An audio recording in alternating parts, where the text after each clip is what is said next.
บ่ได้อยากพ้อก็ต้องพ้อบ่อยากจากลาก็ต้องจากลาเมื่อคนเฮาสิ้นวาสนาต่อกันต่อให้มีเงินพันล้านหรืออำนาจล้นฟ้าก็ต้องจากลากันไปอยู่ดีสังขารเอ่ยมาหลงเอ่ยสิ้นสุดหยุดเคลื่อนไหวเมื่อมุดหวังครั้งสุดท้ายลมหายใจธาตุลมไฟน้ำดินก็สิ้นตามอันสังขารผ่านเวลามาแล้วเสื่อมไผบ่สามารถดึงไว้สุดขัง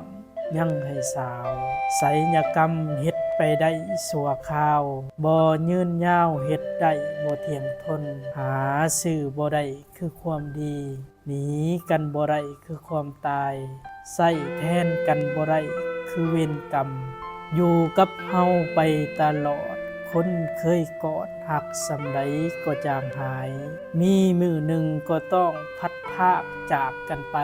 บ่จากเป็นก็จากตายอย่างแน่นอนถ้าหากท่านใด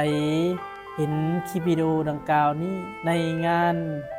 ชาปนกิจศพของญาฐานจันทาดาราสว่างอดีตที่ปรึกษาอปสเมืองจันทบุรีอดีตเจ้าอธิการวัดศรีดำดวนเมืองจันทบุรีนครหลวงเวียงจันทร์ที่บ้านนานุเขียนเมืองจำพรแขวงสวรรณเขตท่านใดเห็นคลิปวิดีโอดังกล่าวนี้ก็ขอให้กดไลค์กดแชร์กดติดตามเพื่อเสียงสาธุการน้อมระลึกถึง